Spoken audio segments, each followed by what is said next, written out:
Hello and welcome to The Thing About Golf, the podcast series from Golf Australia magazine that explores the many and varied reasons people get hooked on this ridiculous game.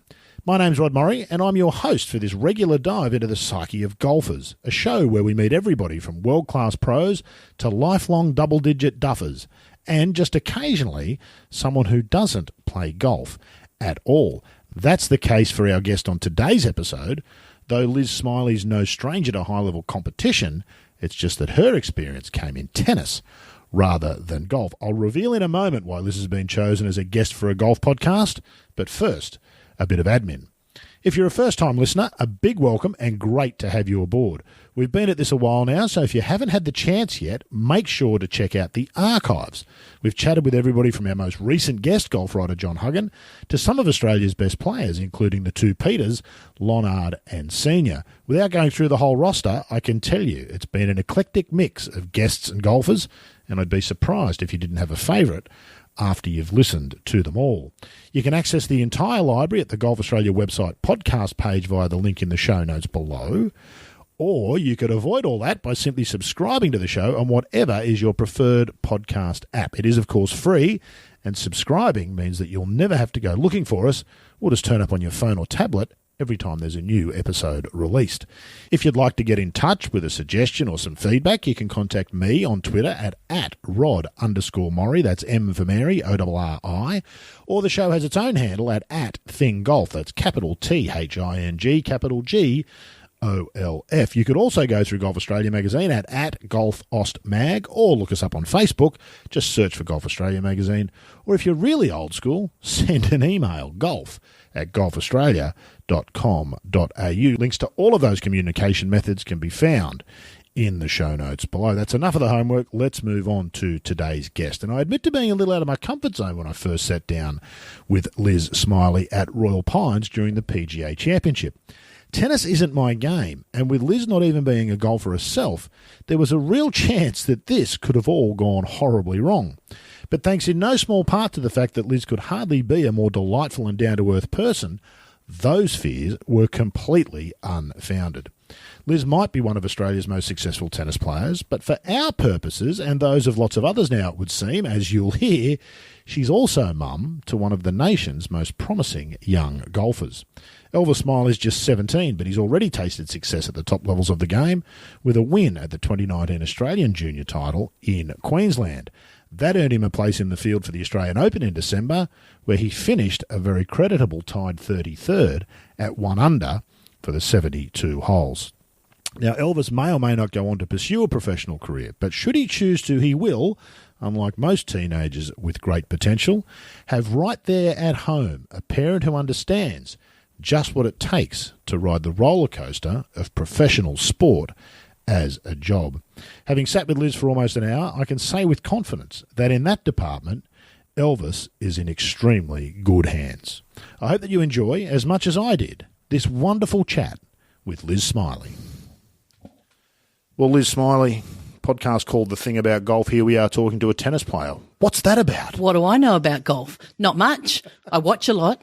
I love watching, and I have enjoyed it for many years. A lot of my best friends are golfers, whether they be on the men's tour or the PGA tour, wherever.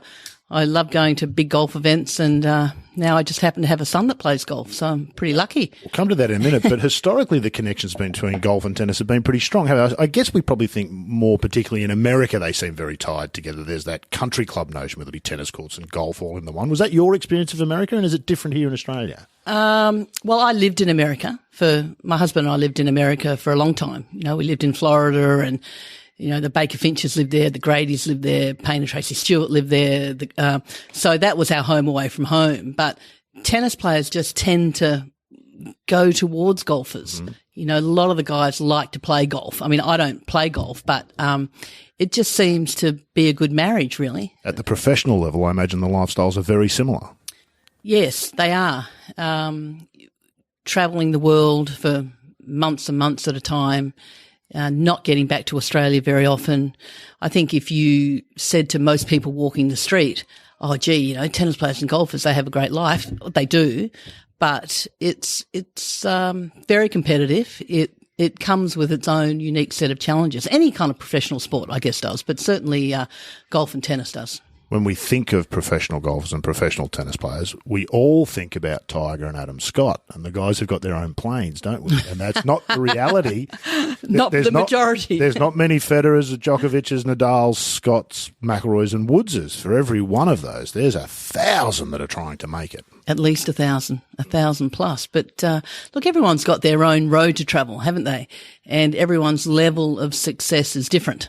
Obviously, when you're in that rarefied air of multiple major winners, and you talk about the greatest players of all time, whether they be golf or tennis, they're in a different sphere, aren't they? Have you peeked into that world? Is it different to the world that the rest of us occupy? I feel like you would have had a peek in there. You've been a major winner in the doubles, which is it's close, isn't it? It's not quite that sort of thing. Yeah, I've been lucky enough. I've been lucky enough to be surrounded private by a couple of times, no doubt. No. Oh, come on! You've been in a jet. No, I haven't. Of course you have. I haven't. But really, it's interesting because over the years, Ivan Lendl's a really good mate of ours because he was coached by Tony Roach for many years, and mad golfer too, with 2 daughters who are very good at the game.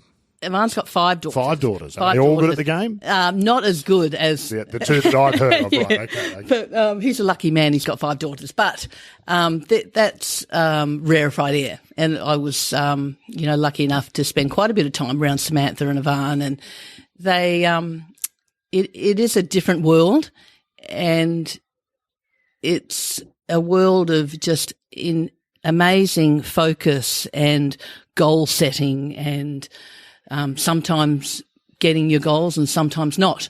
So it's a roller coaster, just like anybody else's. I think, Ivan, if you sat down with him, and obviously he was number 1 in the world for 4 or 5 years almost straight.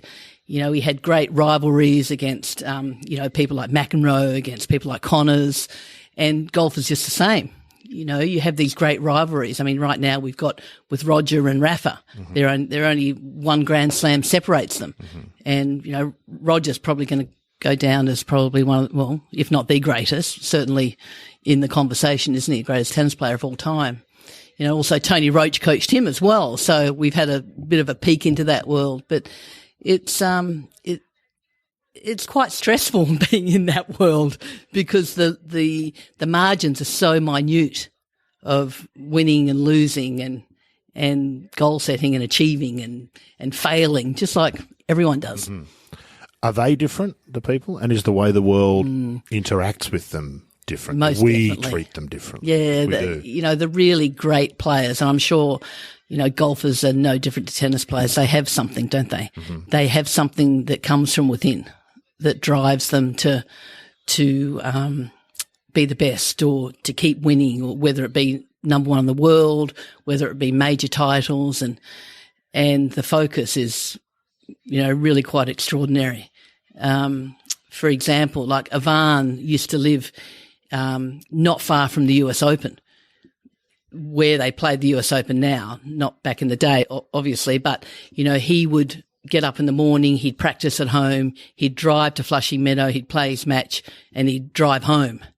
And when you talk about that level of I guess it's discipline, really, to know exactly what needs to be done to get the best out of every aspect of your game. The 1%ers, I think they refer to them as. They're probably the 0.01%ers in reality, aren't they, at the top levels? Absolutely. Yeah. The very best. And, and that comes from within. No one can give you that. You can have coaches, and you can have, head guys, and you can have physios, and you can have all sorts of trainers. But I think that bit that's inside you that makes you do that a little bit more is something that no one can give you. No, absolutely. You're born with it. Did Mike Clayton once tell me, did Ivan You don't believe anything Clayton says to you, first of all. That's exactly what he said about you, funnily enough. Did Ivan used to ride his bike until he was physically sick and then turn around and ride home? Yeah, probably. That was sort of his training method? Yeah, Ivan and his... For a while there, like all he wanted to do was win Wimbledon, of course, because that was the only major that eluded him, and he didn't do it. And I heard him interviewed recently, and the question was, how did you reconcile in your mind that you never won Wimbledon? And he looked straight at the person asking the question, he said, I lose no sleep over it because I know that I did everything in my power to try and do it. Did I do it? No, but I don't lose any sleep over it because I know that I couldn't have done anything else. Could not have done anything more. That's remarkable. That for anybody who's never really tried to, if you try to lose weight or once you get into that kind of thing, it's amazing how much that actually is to be able to tell yourself, do you know what? I did everything. That's a hell of a lot to do, isn't it? Well, I think you have to do that in sport because there's always something more that you want. It's the nature of the beast. If you have 10 Grand Slams, you want 11. It's like Serena now trying to break Margaret's record. You know, if you have 22, you want 23. If you have 23, you want 24. But you've got to be able to reconcile if you don't get to where you aim to get to, because that happens all the time in sport. Nobody you don't get all of it, do they? 'Cause they do not. And the most driven want more. It doesn't matter where they get to; they've always wanted more, so they can never be correct. Completely. And that was the next thing they asked Ivan. They said, "What would you change about your career?" And he said, "I'd like to have won more." Wow, that was a pretty tough thing to do. Win more than Ivan. We look on as spectators. You can't help it, and particularly in the modern era, and particularly in golf, you look at the money. And that's what you think. I suppose it's a part of the reward, but people like what you're talking about, like Tiger, like Lendl, like McEnroe, it's not a part of their thinking, is it? It doesn't need to be, which is nice. We'd all love to not have to think about it, but it doesn't really play a part, does it? No, it's a byproduct. Yeah. And, you know, that's what I say to any young kids and, you know, even my son. There's certain things that you can't control. So what you can control, you need to focus on. And that's either playing good golf or playing good tennis or whatever it is, because everything else will take care of itself. Mm-hmm. And obviously, if you're ranked 200 in the world and you're not getting into major tournaments, I'm talking about tennis tournaments now, then you need to improve your ranking. But I can remember girls, you know, looking at their ranking every week. But you know what? You can't look at your ranking. You can't look at, oh, you know, if I hit one shot better, then this is going to happen to me. I'm going to make the cut or I'm not going to make the cut. Because if you get caught up in all those byproduct things, then you lose focus on what you need to be doing, which just is hit this shot. Correct. To the best of your ability. Correct. And have practiced this shot enough to know that you can hit this shot. Correct. When the time comes that you need to hit it. It's a hell of a mental journey, sport. As a character building. Well, is it? I wonder. Is it? Well, it damages people too, doesn't it? Some people. I mean, the people that don't come back, they stay damaged, don't you? But that's the challenge of being a professional athlete, is to know that there's going to be obstacles, there's going to be hurdles, but you ultimately you have to use that in such a way that it makes you better. Or else what's it for? It's for naught, isn't it? I mean, you have to use all your experiences that you have and try and make you a better athlete, a better player, whatever it is that you're trying to achieve. Because, you know, if you think about the foot putt that you missed, you know, to lose the Masters if you're Scott Hoke or whatever it is, if you let that play on your mind, then you can't possibly achieve what you're trying to set out to do. And that's the challenge of any athlete, I think, is to try and overcome the things that, whether they're injuries or whether it's bad play, or to try and overcome those and use them in such a way that it's going to make you better. The other thing we as the fans think is that it's about the physical, don't we? We think it's about the putting stroke and the swing. And I think a lot of pros get caught up in that too, but ultimately those aren't the things that decide who wins. I'm sure in your career you've beaten better tennis players who were better than you. Mm-hmm. Tennis is interesting, though. Like, you and I can go out and play tennis. We really couldn't. We could. Trust me. I could. Maybe with your knee the way it is, we could, but not 10 years ago we couldn't. I could hit a bad shot and you could hit a worse shot, and I still have the possibility of winning the point. But in golf, it's so unforgiving. You know, you can hit a bad shot and it never ever goes away. It stays there unless you're playing match play. So obviously you have to credit everyone with a certain level of physical accomplishment, whether you've got a swing like Adam Scott or whether you've got a swing like someone that doesn't have a great swing. No one comes to my mind right now. It's tough in the pro. Let's say Nick Ahern, who, when you look at him on the range, seems an unlikely person to have beaten Tiger Woods twice at match play. So, you know, Nick obviously has something, doesn't he? You wrote a book about it, which is fantastic, by the way, which Elvis should read, or if he hasn't already. I've read it, actually. Oh, okay, yes. Nick played with Elvis yesterday. Oh, here at the fabulous. Pro-Am. Two lefties together. No, Wonderful. Nick sent me a text. He said, I'm used to getting outdriven by 50 metres on every hole. I'm looking forward to it. But yes, obviously the people that can control what they do physically through what they have in the mind is, that's a skill in itself, isn't it? Mm-hmm. Because you look at, if you go to an event and you see everyone hitting great drivers on the range and you didn't know who they were, you would think, gee, that guy, how's he not number one in the world? Exactly right. Or, tennis players, he's quick, he's got a great serve and he's got this. Why isn't he number one in the world? But once again, it's those things that happen to you, whether you use for good or use for bad, and make you ultimately better. Mm. Is all of this stuff helpful for Elvis? But I imagine it must be an odd position in some ways for you to be in, because your mum, but you're also accomplished athlete, sports person who's lived that life. He clearly, well, if he doesn't want to, he's certainly good enough, should he want to look at pursuing that life. Is this a strange time for... Well, I'm not really the for golf Elvis? person. I just make the lunchbox. I'm just mum. Does he like the lunchbox, or does he? I think you told me he doesn't like the lunchbox. Well, sometimes so it ends much. up in the bin. But it's my husband, Pete, who understands the golf swing and, knows exactly how Elvis hits the ball and how far each club goes and, what he shot on the 16th hole at Capera when he won a couple of months ago. And he remembers all that, which is great. Like, that's his area. My area is other things. Some of the stuff we've been talking about. Yeah, a little bit like that. Hopefully, to give Elvis some kind of insight into what it's like. And he's been to Wimbledon. He's been to the Australian Open. And all my kids have. So they've been exposed to some of the best athletes in the world, and they've seen them practicing, and, they know how hard they work, and, he knows Ivan really well. And so Elvis is lucky, because he's seen things that maybe other people haven't seen. And I don't know if he's got some idea about what's required, but hopefully he's got some idea about what is required to be as good as you would like to be. Good as you sort of can be.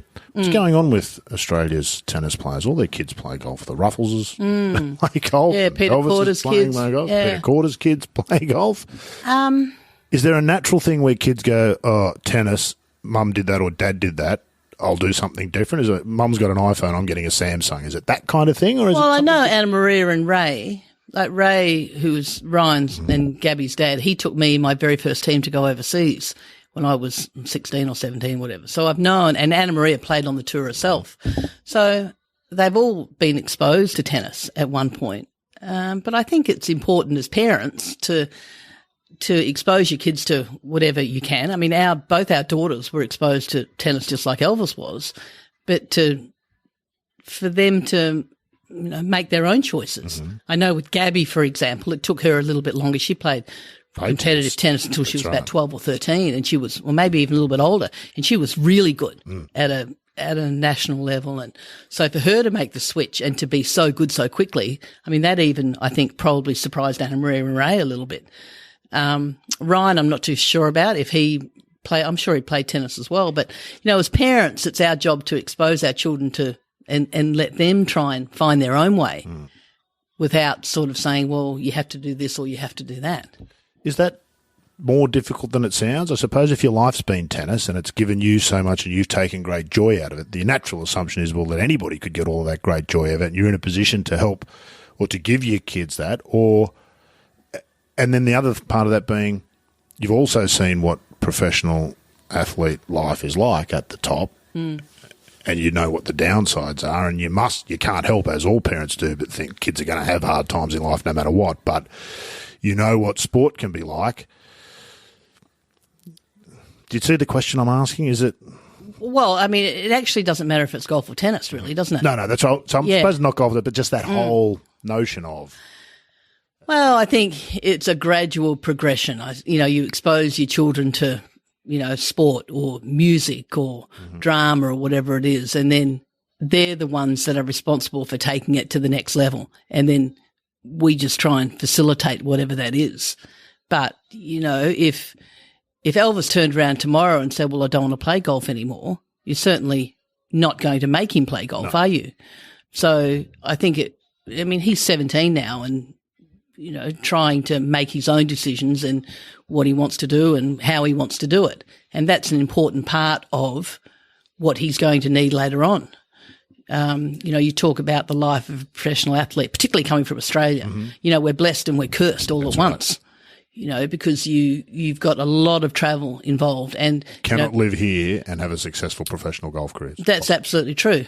But having said that, I saw Hannah Green being interviewed the other day and they said to her, the question was, what has been the difference this year as compared to previous years?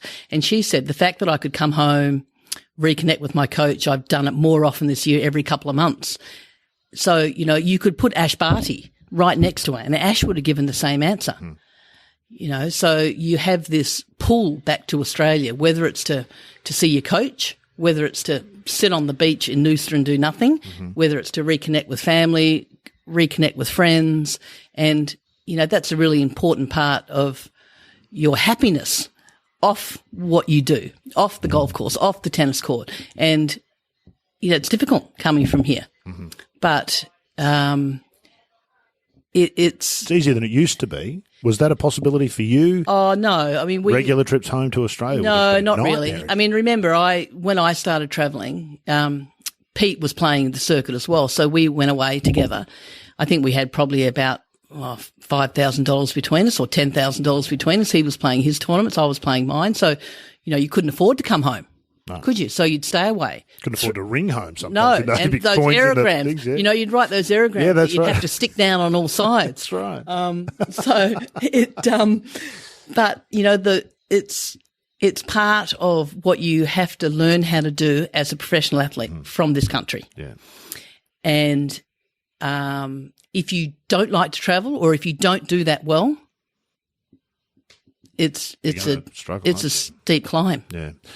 Some are more naturally predisposed. Greg Norman's always seemed very happy in America. He's been a regular visitor to Australia, but I've never felt that he had that pull to come back here, whereas Adam Scott, I suspect, sneaks back to Australia far more often than we realise. Yeah, to go and surf. Surfs up the road. That's right. Surfs on the Gold Coast here. So part of perhaps the keys to his success. What don't people appreciate about that? I suppose we kind of touched on it. It sounds fantastic, doesn't it? You travel around the world and you do it. But you never see anything, do you? You don't actually get to do anything. I think if you talk to most people out in the street, they play tennis and they play golf recreationally, don't they? I wish they could play more every day. They do.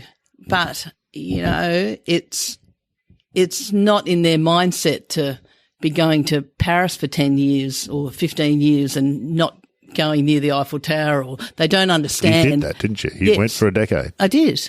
I never saw anything because you go to the hotel, you practice, you train, you recover, you travel, and people, think, oh, gee, you got a great life, which 2 weeks in Paris and get paid at the end of it. They give you a great big check when you finish. Where's the down to that? Exactly. Where's the down to that?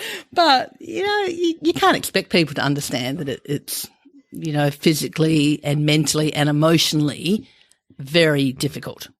Very difficult. You hear athletes say it all the time, and particularly Australians, it's the time away from family and friends. And I think we all think sometimes time away from family and friends would be quite nice. Thank you very much. When it's not a choice and when it goes on and on and on, if you could imagine, I suppose, being on holidays for 3 months. If anybody's ever gone on a long holiday, it's a lot less fun after the first 2 weeks, isn't it? Living out of that suitcase, finding somewhere to do washing, not being able to just ring your mum or your friends or go to the pub and have a beer, pat your dog.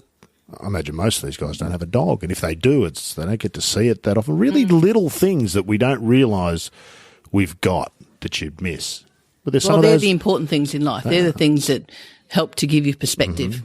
And they're the things that get you through when possibly you're not playing that well, when you could be injured, or because it happens to all athletes. It's part and parcel. So you need to rely on or have that stability in your life. And if the only place you feel really at home is here, then it's lots of trips home, isn't it? Yeah, you better make the effort to come. You've clearly remained very down to earth. I can't imagine that's necessary. It would be easy not to, I imagine, in the world that you've moved in for a long time, being a successful professional tennis player, in the world that Elvis is likely to move into. If you get to the upper echelons of professional tennis or golf, you could be a complete prat your whole life and get away with it, couldn't you? You'll find people who will enable that for a fee. So how do you not do that? I think, well, once again, you have to rely on the people around you. And, it takes a village, doesn't it? Mm-hmm. The reality is it takes a village to bring up a well-adjusted young person in your home to adulthood, regardless of any kind of professional aspirations in sport. So whether they become a tyre fitter or a golfer, correct, doesn't make any real difference. Correct. So it's really important to surround yourself with people who understand that, well, first of all, know you and understand you, but you have to be able to know that those people that are in your circle are the ones that you can rely on. And, if you're out of line, then they tell you you're out of line. Mm-hmm. Or if you need to do something better, they tell you need to do something better. That's a two-step process, isn't it? They've got to be prepared to do so, and you've got to be prepared to accept the information. And I guess when you're paying people too, I'm sort of put family members aside for a second. When you're paying people, to, whether it's your agent or whether it's whatever it is, trainers, whoever it might be, they might be a little bit circumspect, mightn't they? Of course, and understandably and rightly. Well, you would know. You've had a relationship, no doubt, with sponsors. Mm-hmm. They pay you to promote their product, and so that relationship, they have the hand, the power. But everyone also, you're not going to take people on board unless you feel like it fits well with you, are you? If you feel like it's going to detract. Some have you would have seen it, I'd imagine, people who've made some of those mistakes, surround themselves with yes people. Yeah, but that you would hope to think that doesn't, sort of last very long. Well, maybe it does with some people. Maybe they just see the cogs spinning there. Yeah, You've I'm just thought of a couple of people and thought, you know what? Maybe not everybody realises that. I won't ask for any names, but when we turn this off, we'll talk. But look, when it's all said and done, everyone's just trying to find their way in life, aren't they? Mm-hmm. Everyone's just trying to be happy. They're trying to do things that they love. If you're good at it, it's a bonus. I say it to my son all the time. I said, you're very lucky, because some people really love doing something, but, they're not very good at it. And other people are really good at something, but they don't really love it. Great love for it. But, he's got both. He's got the love and he's pretty good at it. Mm-hmm. So that's just the tiniest bit of the population that have that. Mm. So, if you have that, you're pretty lucky. But I also think that golf in particular, which certainly doesn't happen now in tennis, but golf has this unbelievable foundation of juniors coming through clubs. I mean, I've seen it at Southport Golf Club. So Elvis started at Southport? Yeah, he started at Southport. That's lovely and humble, which might be quite important. Well, it's vital. It's not only is it important, it's vital. He was playing there from the youngest age, probably 8, 9, 10, and there was this group of men that used to tee off at 7:49, and they were called the 749ers. Of course. So Australia, what else would you call them? One was snowy or blue, perhaps. That'd be the other option. One was a dentist, one was an architect, one was a lawyer. And when Elvis got to a certain age and one of their group dropped out, they would invite him to play. So Elvis was an honorary 749er at one point. And of course, he got a little bit better and he didn't play with them as much. And then he became the touring pro of the 749ers. And then one of the 749ers, the dentist, came and watched him play in Sydney last week. So, and you just don't get that in tennis. That's people stuff, isn't it? It's got nothing to do with golf. That's about people and growing up and being exposed to older people. The Australian Juniors was played at Southport this year. And Elvis won, and that's how he got in the Australian Open. And he had all these people just following him, and wishing him well, and it gives you an unbelievable sense of community. Community, isn't it? And golf does that, which is unbelievable for young people. And he's already got a dentist, an architect, and a lawyer for life because he's been a 749er. He's set, isn't he? There's a reason you can't get a dentist appointment on a Wednesday afternoon, Liz. It's because they're all at the lakes playing there. I imagine he would have been a popular four-ball partner in that group too. When they threw the ball at the bloke, he'd be trying to maybe manipulate it so that they might land close to each other. You've watched Elvis grow up. Parents watch kids grow up. That's what they're doing. He's still a kid at 17. Elvis, if you're listening, apologies for that. But that is the truth of it when you're as old as we are. What do you see in him that's going to hold him in good stead when those, as you say, inevitable hard times come?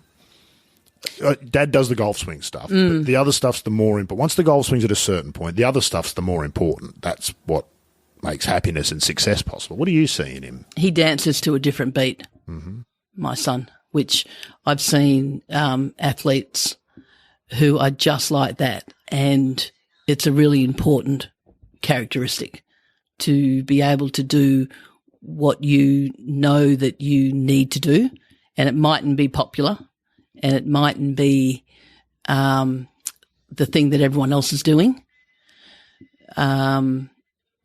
I said to him last week after he played at the Australian, I said, would you like to go down to the President's Cup? He'd never seen Tiger play before. And he said, no. After I get home, I've got a club fitting, I've got this to do, and I've got that to do. So even though he probably would have liked to gone to the President's Cup, he came home, he had 2 days off, and then he was back into it again. And, I said to him, if you're a professional golfer, I said, you finish on the Sunday, you travel Monday, get to the course Tuesday, play the Pro-Am Wednesday, and you tee it up Thursday. And he looked at me and he said, yeah. Rinse, repeat. Yeah. Next week and the week after and the week after. But I think it's important. Plus, he's also very stubborn, which is a good quality. It's essential, isn't it? It is. It's absolutely essential. Triggsy, Ian Triggs, who's coached Elvis since he was 7 or 8, he turned to me a couple of weeks ago and he looked at me and he said, you've got a very stubborn son. And I said, I know it's great, isn't it? And he said, yeah, it's necessary. Yeah.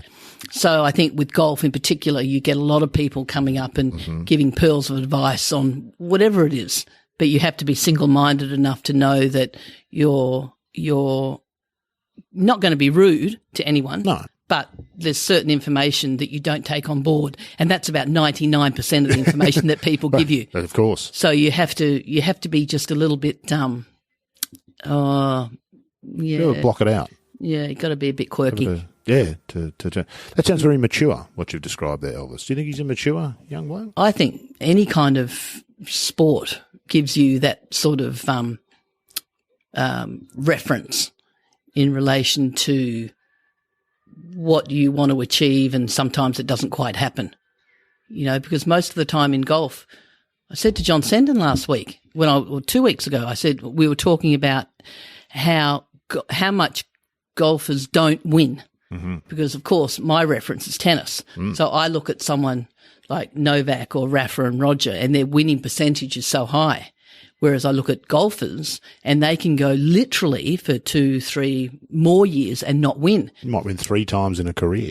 That's a decent career. And John Sendon turned to me and said, you know what, Liz? If you're a golfer and you win 10% of the time, you're number one in the world. Yeah. I think Jack's percentage is maybe less than 10. I think Tiger, he was about 18 there for a while, 80%, and that was just unthinkable. So you know what? That's a lot of losing, isn't it? That's a lot of losing. That's a lot of losing, a lot of coming second, and a lot of not winning. So golf is character building because it's hard to win. Yeah. Really hard to win. You really get used to not winning too often. I wonder if that's healthy. Golf's a funny game. It does funny things to people, doesn't it? Do you ever worry about that? It can literally send people quite mad. Absolutely it can. I think the whole stationary ball thing and just having all the time to think and therefore overthink. You can hear it laughing sometimes, can't you? They're laughing at you. Well, that's why I don't play. Why would you want to play such a stupid game? Well, see, I look at you, you're going to think, well, if I just hit the ball over there and you're going to hit it back, what's the point? I might as well just stay here and we can have a chat. Golf does. And there certainly is that certainly comes into consideration, doesn't it, in relation to what it does to you mentally, because you just have all this time to analyse and second guess yourself, I guess. To say, gee, if only that had happened. You're always losing.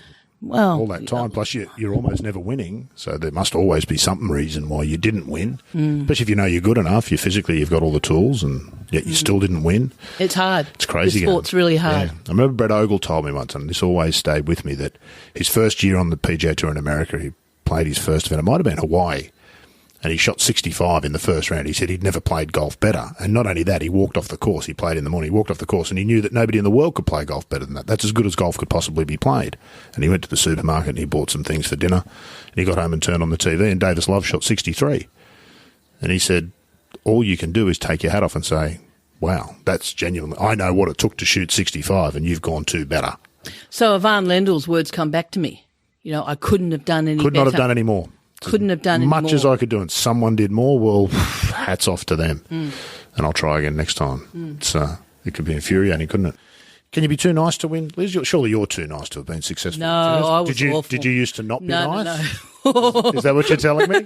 You're trying to make up for something? No, here? I'm an Aries. We're awful people a lot of the time. No. Can you be too nice? You're asking the wrong person because I was never nice most of the time. Oh, come on. I've No, met you it's twice true. now and you've been delightful. No, it's true. Is your yeah, whole but you're not personality interviewing. changed? You're not interviewing my husband. He'll tell you.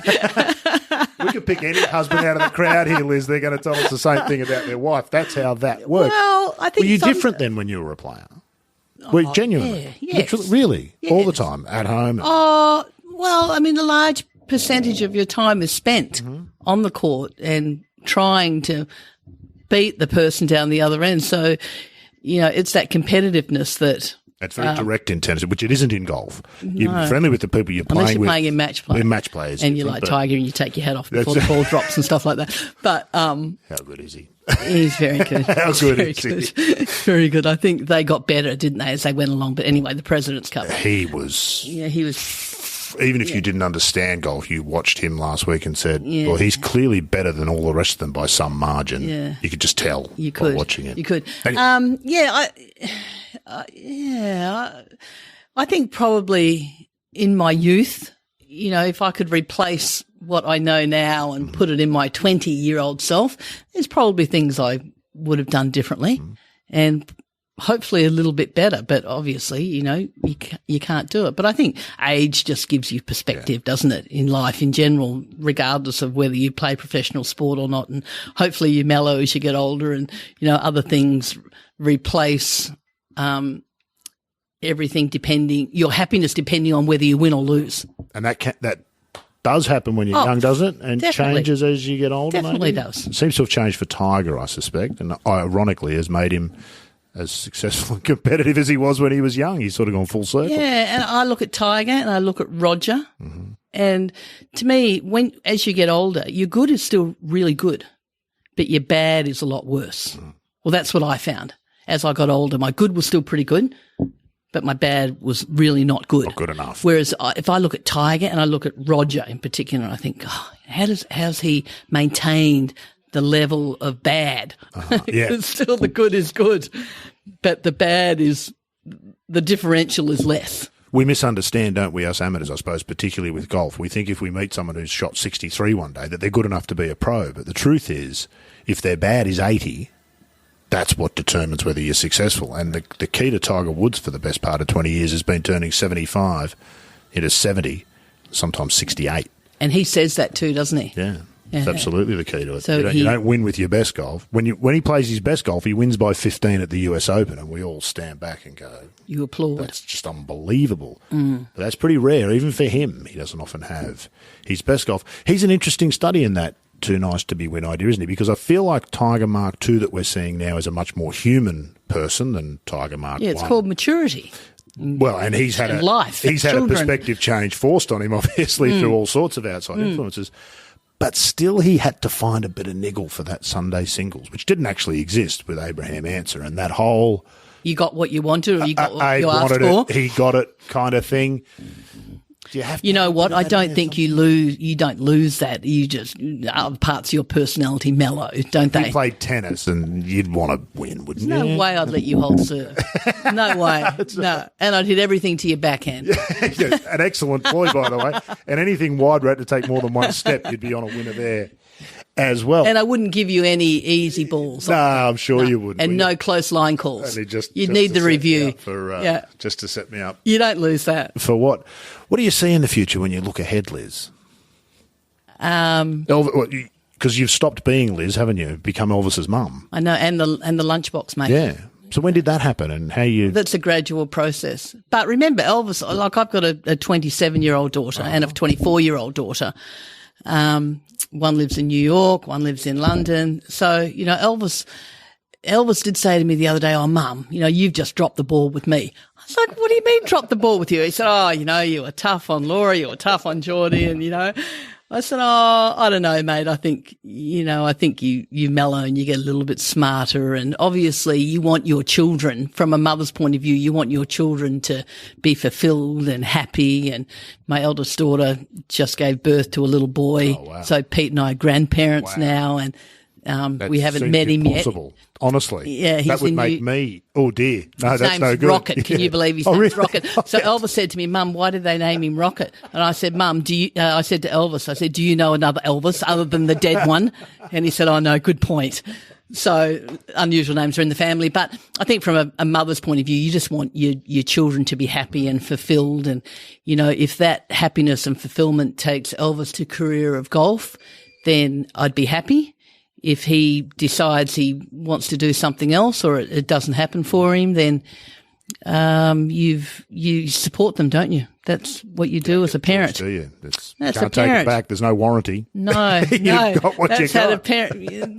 That's and that's the greatest thing is seeing your kids do what they love, and what they want to do and feel fulfilled and be happy in their life. I mean, it seems so simple, really, doesn't it? If it was that simple, we'd all do it, wouldn't we? We know that that's not how it works. We've just got an audience because we're in the office here at Royal Pines. The PGA's unfolding. You live nearby, so that's what we chose to do here. We've got an audience here now, so I want you to tell the Elvis story. David, stick around for this. This is fantastic. Well, I've got a couple of Pete breaking into Graceland and going to Elvis's grave. Let's start with that one, and then we'll tell us. Then I'll get you to tell the one that you told us on Australian Open Radio. Well, Mike Clayton tells that story that Pete was invited into Graceland for a cup of tea. Now, I'm not too sure where he got that from, but he certainly wasn't invited in for a cup of tea. He was in Memphis and he's an Elvis nut. He saw Elvis in concert with John McEnroe. Right.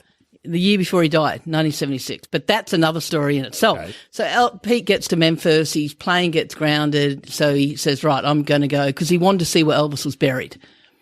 Okay, so he rents a car and he says to the lady at the airport, you know, how do I get to Graceland? And she said, look, you go down here, you go down here, and you come to a road that's got no sign, and then you turn left and it's just there on the whatever. So, and Pete said, well, how come it doesn't have a sign? And she said, well, every time they put a sign up, it gets stolen. So anyway, Pete finds it. He knows Graceland because he's seen an aerial so he knows where he's going. So he parks the car right up to the wall, onto the thing, over the thing he goes. And so he's going to the meditation garden, which is where Elvis is buried. So he's going there and he sees a digger. So he thinks, oh no, you know, they're digging him up. They're digging Elvis up. What's going on here?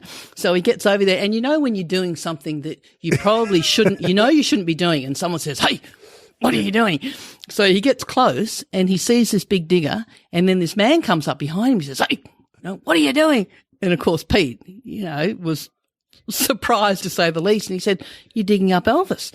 And he said, no, actually Vernon died, who was Elvis's father. Uh-huh. Actually, John Fitzgerald often calls Pete Vernon. Oh, okay. Yeah. Anyway, so Vernon had just died and they were digging his grave and burying him, and Pete was, oh no, Vernon's dead. That's not good. So then the man said, look, you really can't stay. So anyway, so he escorted him out. So there was no cup of tea involved. No. I don't know where Clate's got that from. Clate's never gets the story. But the other story about Priscilla was a pretty good one too. She was here in Australia. She was promoting a line of organic linenwear. So she was in Sydney, and she was at the Observatory Hotel. I don't even think it's a hotel anymore. I think so. But it just a really small boutique hotel down at the Rocks. And we had been to a wedding the day before. Tony Roach has 2 daughters, and his second daughter got married, and we were all meeting at the Observatory the next morning for breakfast. So there we were. We pull up to the Observatory. Elvis goes looking for Tony. So he gets out of the car. Elvis is about 4. 4 or 5, right. He's about 3 or 4. So he gets out of the car, goes running into the lobby. I go running in after him. Pete comes running in after me, and there's only 2 people in the lobby other than us. So there's this man standing in the corner and a lady with big glasses, big hat, very unapproachable looking, you know. So I didn't really pay much attention to her. So Elvis is running around. So Elvis, I'm saying, come back here right now, right? And so then he sees Tony up on the mezzanine level of the hotel. So he goes up the stairs, running after Tony, and so then, but the elevator comes, right? So the unapproachable lady gets in, the man she's with gets in, Jackie and John get in, who are the bride and groom, and Pete and I get in. So we're in the elevator, and I'm looking up to the mezzanine level, and I see Elvis up there, but she can't see. This lady behind me can't see that I'm pointing up to Elvis. And it's saying, Elvis, you know, you can't leave me like that. You better come down here right now. There's going to be no swim. Anyway, so then I see Tony up there. And I said, don't worry about it. I know he's safe. So the doors close. So out of all the people in the world that can be behind me, of course, it's Priscilla, right? Presley. So, and she thinks I'm talking to her dead husband because she can just see me pointing up to the sky saying, you better come down here right now. You shouldn't have run off on me like that. You had no right to, you know, you're not going to have a swim. If she had a gun. Well, she thought she was in the lobby with a crazed woman, in the elevator with a crazed woman. So the doors close. We realise who it is, Jackie and John, and we've realised it's Priscilla standing behind me. So the doors close. So we go up to the first level. The doors open. You've never seen anybody get out of an elevator quicker ever. It probably wasn't even her floor, right? So she goes bustling past me. The man with her stays in the elevator. And so Pete, you know, he can't stand it. Pete was ready to run off down the hallway after her. So I pulled him back. Yeah, right. You know, I just want to ask you what Elvis was really like. So I said, Pete, stay there. So he turns to the man. He said, oh, look, you know, I'm terribly sorry.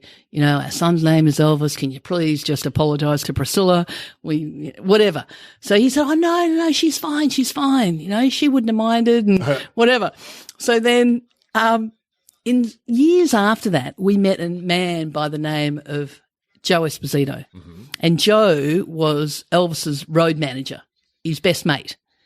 And we actually became quite friendly with him. We went to dinner with him a few times and we told him the story about Priscilla. And he told Priscilla. He did. He identified this crazy woman this from crazy Sydney. woman yelling to the heavens, you've got no right to leave me. You know, come down here right now, Ross, there's no swim. So eventually she had a bit of a laugh over it. Oh, that's just bizarre. What are the chances? Oh, pretty slim, I would have thought. Pretty slim, which is what none. makes it such a fantastic story. Yeah. But there's lots of Elvis stories, but I'm just going to leave you with those two. We'll turn off the tape and you might be able to give me a few. Liz, it's been fantastic to chat to you. And we've barely talked about golf, really. We've talked about all the stuff around it. Best of luck to you. Best of luck to Elvis, and I'm sure that you'll be proudly watching on as whatever happens with his golf happens. But thanks for joining us on The Thing About Golf today. It's been wonderful. My pleasure, Rod. Anytime. Oh, don't say anytime. I might have to get you back. What an absolute pleasure and a breath of fresh air Liz Smylie is in an era where, let's be honest, overbearing sports parents are the stuff of reality TV. We wish Elvis all the best with his golf for the future, and I can't help but feel that Liz might make another appearance on this show at some point in the future. Before we go, a special thanks to David Hogben, manager at the RACV Royal Pines Resort, who lent us his office during the opening round of the Australian PGA Championship so that we could record that interview. Extremely generous of you, David, and I urge all of our listeners to make the effort to go and sample the Royal Pines layout. That's it for episode 10. If you're enjoying the show, make sure to tell a friend or fellow golfer you think might also like it. The more the merrier, as they say, and we definitely want to keep producing these episodes, so we can't have too many people listening. Next time on The Thing About Golf, we'll be meeting with one of Australia's most quietly successful career touring professionals. David Mackenzie is a name that'll be vaguely familiar to most, and after more than 30 years making a living on the world's fairways, I can assure you he has acquired plenty of fascinating golf wisdom to share. So come join us to hear David's story next time on The Thing About Golf.